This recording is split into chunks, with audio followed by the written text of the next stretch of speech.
اب تک ہم نے دیکھا کہ کس طرح شاذل کے بھائی اس کے ساتھ دغابازی کر رہے تھے، دولت کی اور جائیداد کی لالچ میں آ کر، اور شاذل سے ان کی پرانی دشمنی ہونے کی وجہ سے، کیونکہ شاذل اس کے پتا کا بہت زیادہ لاڑکا لڑکا تھا، اسی لیے اس سے بہت کھنس رکھتے ہیں اس کے دونوں بھائی، اور دونوں بھائی کی کھنس کی ہی وجہ سے آج شاذل اس کگار پر آ کر کھڑا ہو گیا تھا کہ اس سے اس کی جائیداد میں سے بے دخل کرنے کی پوری سازش رچ دی گئی تھی۔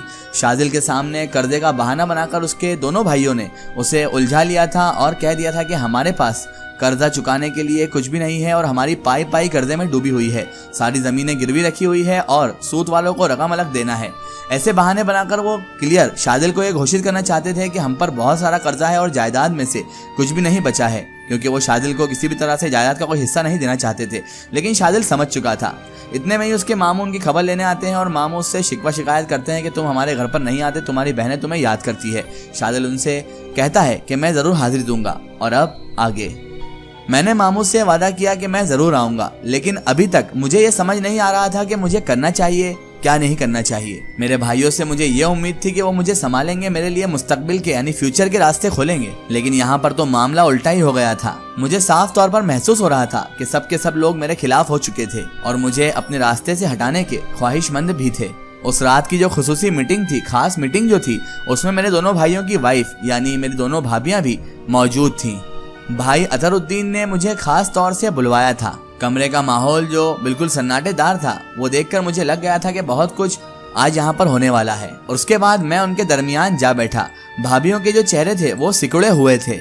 چھوٹے بھائی اطہر الدین نے کہا، شاذل بھائی بڑے پریشان کن صورتحال ہمارے سامنے آ پہنچی ہے، بہت زیادہ پریشانی آ گئی ہے۔ شاذل تم تو اس دن کے بعد ایسے ہو گئے جسے تمہیں ہم دونوں بھائیوں کی نیتوں پر ہی شک ہو کہ ہم تمہارے ساتھ برا کر رہے ہیں، تمہارے ساتھ غلط کر رہے ہیں۔ تمہیں ان دقتوں کا سامنا کرنا ہوگا شاذل۔ ان دونوں نے بھی یہی فیصلہ کیا ہے کہ سچائی کے سامنے جا کر ہر وہم کو دل سے مٹا دیا جائے، ورنہ 100 دوست 100 دشمن، نہ جانے کون کون تمہارے کان بھرے گا شاذل۔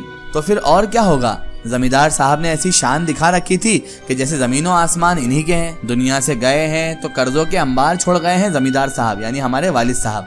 ہم دونوں بھائیوں نے بھی یہی سوچا ہے شاذل کہ زندگی ہماری بڑی آرام سے گزرے گی، زمیندار صاحب کی ڈھیر ساری جائیداد ہمارے نام ہے، لیکن ہم بھائیوں میں زمین تقسیم ہونا یا جائیداد تقسیم ہونا دور کی بات تھی شاذل، ہم بھائیوں میں تو اب قرضے تقسیم ہو رہے ہیں۔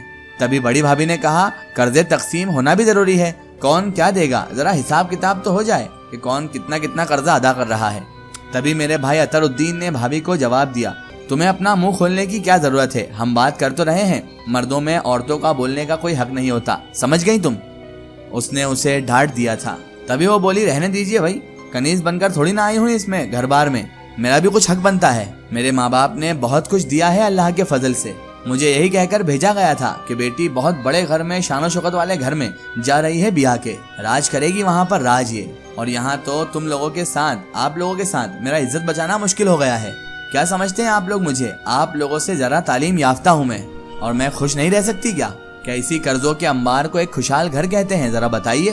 بھابھی نے اتنا کہا تو بھائی کہنے لگا، میں کہتا ہوں اپنا منہ بند کرو اور چپ ہو جاؤ۔ تبھی وہ کہنے لگی، کیسے چپ ہو جاؤں؟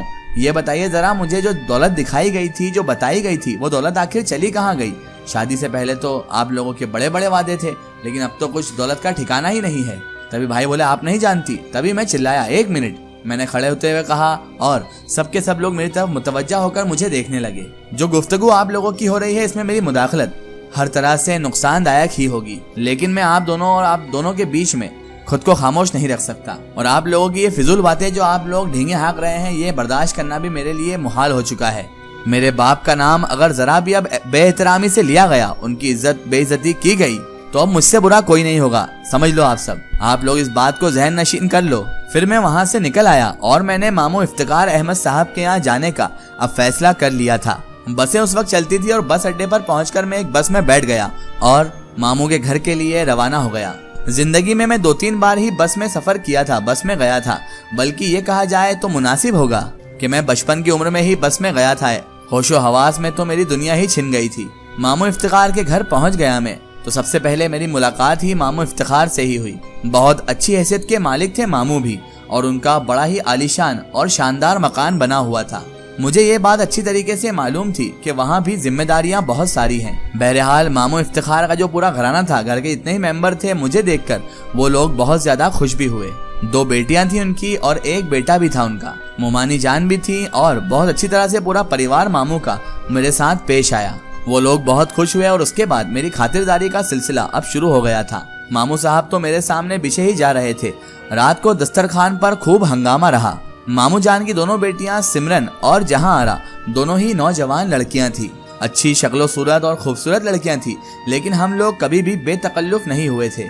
रात के खाना जब हम लोगों ने खा लिया तो खाने के बाद मामू साहब के साथ नशिस्त जमी और मैंने मामू साहब से कह डाला, मामू साहब जी, वालिदा साहिबा की शक्लो सूरत तो मुझे कुछ याद नहीं है वैसे, लेकिन वालिदा की मौत के बाद मामू जान आपसे मिलना हमारा बहुत कम रहा। क्या अब्बू के और आपके ताल्लुकात बेहतर नहीं थे मामू जान? वो कहने लगे कि बेटा ऐसी कोई बात नहीं थी वैसे तो, बस कुछ हालात ही हम लोगों के ऐसे रहे कि बहुत ज्यादा मुलाकातें हमारी हो ही नहीं पाई। और फिर मेरी बहन की जब मौत हुई उसके बाद तो मेरा आना जाना वैसे भी कम हो चुका था, क्योंकि तुम्हारे वालिद साहब से मैं क्या मिलता जब मेरी बहन ही इस दुनिया में नहीं रही थी, तो मैं क्या करता वहाँ आकर। मैं काफी अरसा मुल्क से बाहर भी रहा, और जो दूरियां होती है ना बेटा, वो रिश्तों में खला पैदा कर देती हैं। जब इंसान दूर होते हैं तो तरह तरह की बातें सोचने में आती है और फिर दूर होते चले जाते हैं।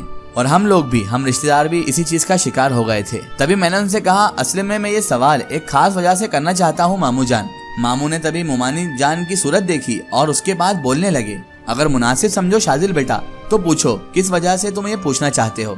मामू जान, क्या हमारे हालात अचानक इतने ज्यादा खराब हो गए थे? किसी को किसी के खिलाफ भड़काना कोई अच्छी बात तो नहीं है बेटा, लेकिन तुमने मुझसे ये सवाल किया है और तुम मेरे भांजे हो और मेरा मामा होने के नाते ये फर्ज बनता है कि तुम्हें मैं इस बात का जवाब सही तरीके से दूं। बेटा, जैसा अभी थोड़ी देर पहले ही इंकशाफ हुआ है कि हम तुम्हारे घर बहुत कम जाया करते थे, और इसकी साफ तौर पर वजह ये थी बेटा शाजिल कि हमें वहाँ कोई चाहता ही नहीं था। खास तौर पर बेटा तुम्हारे भाई अतर और अजहर की शादी के बाद तो वहाँ अजीब सी फिजा घूमने लगी थी। कोई हमें भाता ही नहीं था, ना हम किसी को भाते थे। मैं एक बात और कहूंगा बेटा शाजिल, यहाँ पर मुझे उन दोनों बच्चों से भी कोई तकलीफ, कोई दिक्कत नहीं है। खुदा की कसम, मैंने कभी नहीं सोचा कि मेरी ही दोनों बेटियों से उन दोनों बेटों की शादी होती या उस घर में मेरी दोनों बेटियां बहू बनकर जाती, क्योंकि बेटा ये तो तकदीर के खेल होते हैं। बच्चों की जहाँ किस्मत होती है, जहाँ उनका लिखा होता है, वहीं पर उनका रिश्ता होता है और वहीं पर शादी होती है। कहने का मतलब बेटा साफ तौर पर यह है शाजिल कि मैं तो बेलोच बेलालच तुम्हारे यहाँ आया जाया करता था। अगर बेगर्जी से मुलाकातें होती रहती तो कोई मामला ही नहीं था, कोई दिक्कत ही नहीं थी बेटा। लेकिन मैंने वहाँ पर महसूस किया था बेटा तुम्हारे घर में ही कि मुझे अब शक की नज़र से देखा जाने लगा था, मुझ पर अजीबोगरीब नजरें रखी जाने लगी थी। तुम खुद देख सकते हो शाजिल बेटा, मुझे किसी बात की कमी नहीं है। मेरे पास अल्लाह का दिया हुआ सब कुछ है, जायदाद है, दौलत है, मकान है, सब कुछ है, कारोबार है, फिर मुझे किस बात का लालच।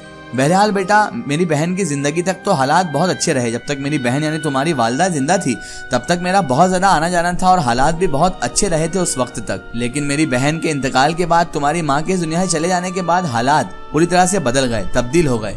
खैर छोड़ो बेटा, ये बात मुझे किसी ने बताई थी, उसका नाम तो नहीं लूंगा क्योंकि गीबत हो जाएगी, लेकिन तुम्हें बात जरूर बताऊंगा। तुम्हारे सिलसिले में बेटा शाजिल कुछ साजिशें हैं। वो लोग यानी मेरा मतलब है तुम्हारे जो दोनों भाई हैं अतर और अजहर, और उनकी दोनों वाइफ यानी तुम्हारी भाभियां, खास तौर पर शादिल बेटा तुम्हारी जायदाद हड़प करने के चक्कर में लगे हुए हैं।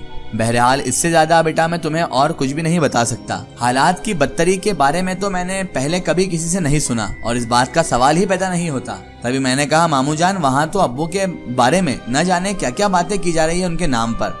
तभी मामू जान बोले, बेटा दौलत के लिए वो लोग सारे रिश्ते, सारे नाते भूल चुके हैं। मैंने मामू साहब को जब सारी तफसील बताई तो वो बोले, क्या किया जाए और क्या ना किया जाए।